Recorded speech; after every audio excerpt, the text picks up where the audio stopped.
भगवान कृष्ण हैं, भगवान राम हैं, सबके लिए दुश्मनी है।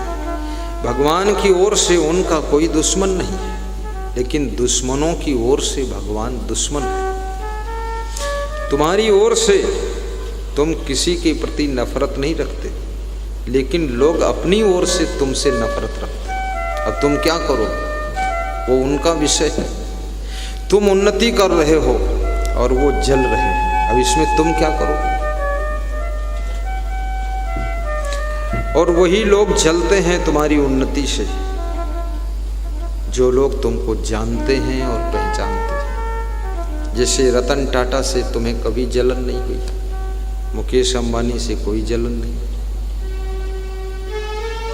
महिंद्रा कंपनी के मालिक आनंद महिंद्रा से कोई जलन खलन नहीं, उनको कभी गाली भी नहीं दिया, न कुछ बात ही नहीं करते हैं। जलन होती है पड़ोसी से, जलन होती है रिश्तेदारों से, जलन होती है भाई से, जलन होती है देवरानी जेठानी से, और जलन होती है आजू बाजू वालों से, जिनको हम जानते पहचानते हैं, जिनके साथ में रहते हैं, उनसे हम जलते रहते हैं। लेकिन किसी से जलन करना ये भी एक बहुत बड़ा पाप का फल है। दूसरे के सुख को देख करके खुद जल भुनकर राख होना, ये हमारे पाप का ही परिणाम है और कुछ नहीं है, ये पाप का परिणाम है। क्योंकि दूसरे के सुख से हम क्यों दुखी होते हैं, और इससे ये सिद्ध होता है कि हम बहुत अज्ञानी हैं। ईर्षु घृणी न संतुष्टा क्रोधनो नित्य संकिता पर भाग्यो जीवी चा खड़े ते नित्य दुखिता।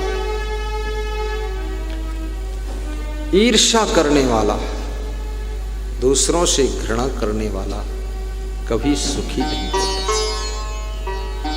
इसलिए सुख जब तुम प्रेम में डूब जाते हो तभी सुख मिलता है। जब तुम अपनी पत्नी से शुद्ध प्रेम जिस दिन करते हो, जिस प्रेम में न कोई कामना है, न याचना है, न गुस्सा है, और न तो कोई प्रकार की पुरानी बातों की नाराजगी है, बिल्कुल प्योर प्रेम, जैसे प्योर घी मिलना कठिन है ऐसे प्योर प्रेम होना कठिन है, उस समय तुम कितने खुश हो जाते हो। उस समय जब तुम्हारी पत्नी भी तुमसे कुछ नहीं चाहती है, केवल और केवल प्रेम करती है, उस समय तुम्हारी पत्नी को महासुख की अनुभूति होती है। ये शुद्ध प्रेम, केवल प्रेम तुम्हें महासुख में डुबा देता है। ये साधारण चीज नहीं। तुम बच्चे से जब अपने केवल प्रेम करते हो, इतने खुश होते हो, क्या बात है, आनंद है।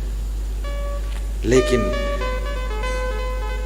ऐसा करना कोई सहज नहीं है, ये कठिन साधना के बाद स्थिति आती है ऐसी। और इसलिए शास्त्र कहते हैं कि प्रेम में ही सुख है और प्रेम में ही आनंद है। प्रेम से जो जीना सीख गया वो अपने इस संसार को स्वर्ग बना लेता है। और प्रेम में बहुत बड़ी शक्ति भी है।